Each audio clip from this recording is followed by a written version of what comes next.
O sentido aranha, ele consegue resolver algumas questões muito importantes na história do nosso amigão da vizinhança. Primeiramente, o fato de que ele nunca teve um treino formal de combate, e a outra, de que ele nunca teve uma espécie de treino também, algum tutor, para pegar e fazer aquelas acrobacias através das ruas de Nova York, sendo grudando nas paredes, seja utilizando a teia dele, né?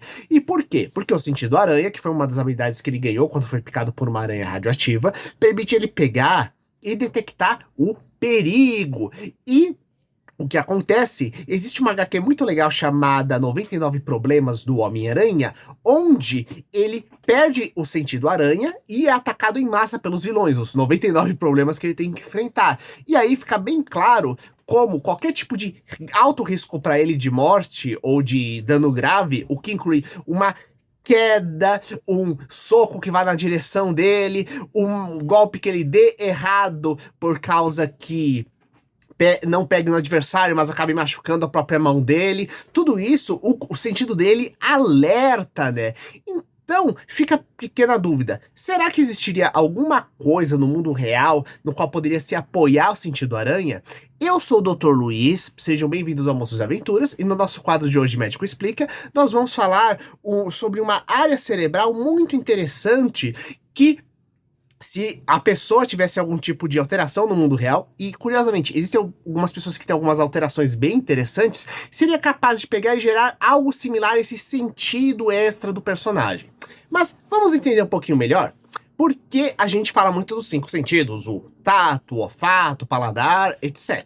Só que a primeira coisa que a gente tem que pensar é que os nossos sentidos do corpo humano, eles não seriam simplesmente uma coisa numa caixinha. Existe mais de um nervo fazendo múltiplas funções. Inclusive, a gente pensa em 5 sentidos, só que o nosso ouvido, além dele funcionar para a gente pegar e escutar o som, ele pega e tem um outro órgão interno que nos permite ter o equilíbrio. Além disso, uma coisa importante, vários dos nossos órgãos do corpo, eles também têm nervos que recebem sinais do seu funcionamento, da sua estrutura, inclusive da nossa localização no espaço. Então, existe uma espécie de sexto sentido natural, que na verdade é a nossa percepção do nosso próprio corpo dentro de um espaço. Lembrando, o nosso corpo tem uma espécie de mapa mental dentro da cabeça de como é todo o nosso corpo e da região ao nosso redor. Então a gente é assim que sabe, que tá de cabeça para cima, para baixo, que a gente sabe sem ver se um braço está erguido ou abaixado. E quando a gente, por exemplo, treina artes marciais, faz alguma atividade esportiva de forma adequada, com um profissional tutorando, a gente ajuda a desenvolver justamente essa própria percepção próprio, isto é, percepção de si próprio, de si mesmo. Então, podemos já dizer que se a pessoa tivesse uma mutação na própria percepção, isto é, no sentido que fosse mais aguçado de percepção do próprio corpo, a gente teria uma facilidade, a pessoa teria uma facilidade enorme de realmente fazer qualquer tipo de movimento corporal. Então, uma ginástica, um balé, um esporte, um combate, etc, né? Da mesma forma que a gente tem um pessoal com olfato mais apurado, com ouvido mais aguçado, e por aí vai. Lembrando que tudo isso a gente consegue desenvolver através do treinamento, como eu disse, com um profissional adequado, o que envolve também ter um nutricionista, fazer um exame médico antes de começar uma atividade física e por aí vai. Lembrando, inclusive, se você não faz com um acompanhamento adequado uma atividade física, você pode se mover de forma inadequada e o seu próprio movimento prejudicar o seu corpo. Então, isso é uma coisa importante. Para você não se forçar, você ter um acompanhamento adequado. Prosseguindo, então. E o que ocorre? Todos esses sentidos, eles se juntam para formar um mapa do mundo ao nosso redor e nos dar a sensação do que está realmente acontecendo e de fazer as coisas se conectarem. Eu saber, por exemplo, que um objeto na minha frente é de uma determinada cor e tem um cheiro específico daquilo e que ao sentir um determinado cheiro ou ver uma cor diferente, aquilo tem um significado. Fazendo uma pequena interrupção aqui para avisar que o vídeo que vocês estão vendo aqui atrás atrás é uma jogatina minha, onde eu peguei e criei eu recriei alguns heróis clássicos dentro do jogo Soul Calibur, porque eu gosto muito de fazer esses mods de jogo, né? E peguei e acabei deixando jogando aqui atrás, lembrando ainda por cima que é o seguinte, se você tá gostando, aproveita para dar aquele like e deixar depois seu comentário aqui no vídeo, inclusive com sugestões dos temas dos próximos vídeos, galera, e compartilhe com seus amigos também. Então, vamos voltar pro tema. Significado, alguma coisa está acontecendo. E quem conecta todos os sentidos do nosso corpo é uma região do cérebro que fica aqui do ladinho. Essa região a gente chama de têmporas, inclusive. Então é o giro temporal. Isso é uma coisa engraçada, que como o cérebro parece que ele é cheio de curvinhas, essas curvinhas a gente chama de giros. Inclusive porque realmente parece que é uma minhoquinha girando, né? Então, essas áreas, não que elas fiquem girando dentro do cérebro, mas elas ficam de uma forma que parece que foi uma espiralzinha, uma relevozinho que foi feito lá. Então, o que acontece? Na área do giro temporal, todos os nossos sensações e sentidos, elas se juntam. Não é simplesmente os nervos vão para lá.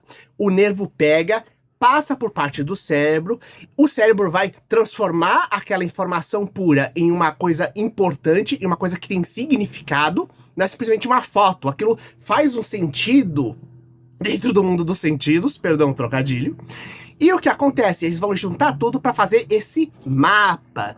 Então, o que ocorre?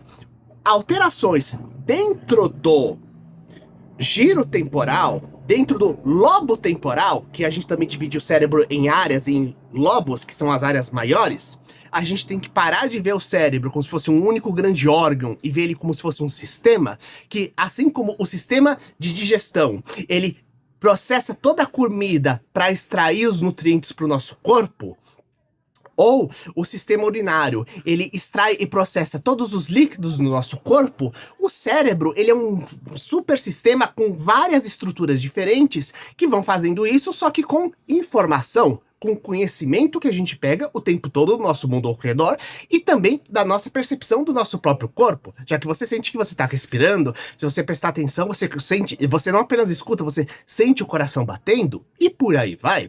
E o que acontece? Então, se você tivesse uma alteração do sigilo temporal, no lobo temporal, você conseguiria pegar e sentir as coisas de forma diferente, o mesmo de forma mais aguçada. Inclusive, existe uma mutação chamada sinestesia, que existem várias variações, que faz com que essas combinações ocorram de forma mais profunda. Então, tem pessoas que quando vem uma determinada cor, eles escutam uma nota musical, ou quando sentem determinado cheiro, eles veem um determinado formato, uma determinada cor, e o que acontece? Isso pode acontecer com mais de um sentido, e essas pessoas costumam ter muito mais criatividade do que o resto da população, porque o cérebro dela faz combinações muito maiores. Então, se a gente pensar em uma alteração diferente justamente da parte temporal, um Homem-Aranha do mundo real, entre aspas, poderia ter justamente uma espécie de supermutação que faria com que ele visse de forma tudo muito mais conectado, muito mais detalhado, e assim ele veria as coisas, todos os sentidos dele, não apenas os sentidos, todos os sentidos se combinando para dar muito mais informação detalhada sobre o mundo ao redor. Então não seria simplesmente um sentido, meu Deus, uma coisa ruim tá acontecendo. Não, na verdade é porque o cérebro dele tá dando muita informação para ele e processando isso em uma alta velocidade. Então, com isso, ele consegue perceber muito mais detalhes que normalmente uma pessoa normal não perceberia.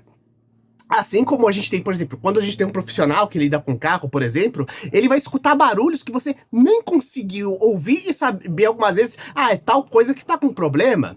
Ou a gente tem um engenheiro que vê uma planta e vê um pequeno detalhe de uma casa e diz, não, essa coisa vai dar determinado problema se a gente mudar o detalhe. A gente nem tá vendo direito o detalhe, mas realmente ele existe lá quando é mostrado as nuances do projeto e por aí vai. Vocês já devem ter visto isso, por exemplo, no meio médico, quando você tem uma chapa de raio-x ou um exame de ultrassom que parece ser uma coisa cheia de manchas pretas e brancas, na verdade tem todo o significado porque a pessoa foi super treinada para aquilo. Então essa é uma questão interessante, né? Desse super sentido relacionado com isso. Inclusive, é muito interessante que esse lobo temporal, ele nos dá junto a percepção de espaço. Então, curiosamente, pessoas que entram em processo de meditação, elas têm uma ativação meio... Elas mudam essa ativação do lobo temporal, fazendo com que tenha aquela sensação de união com o todo, curiosamente, sabe? Então, aquela sensação gostosa de relaxamento de meditação,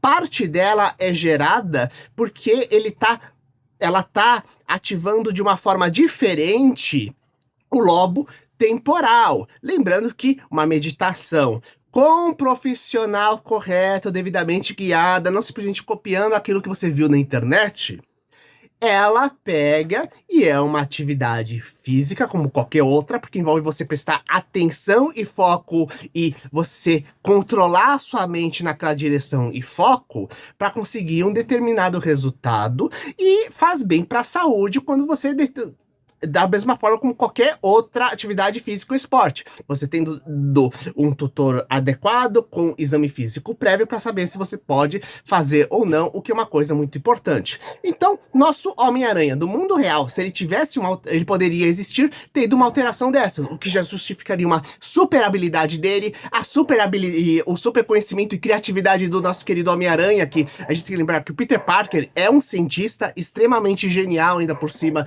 nos quadrinhos. Tanto que é ele que cria a teia de aranha artificial dele, né? E o uniforme na maioria das versões.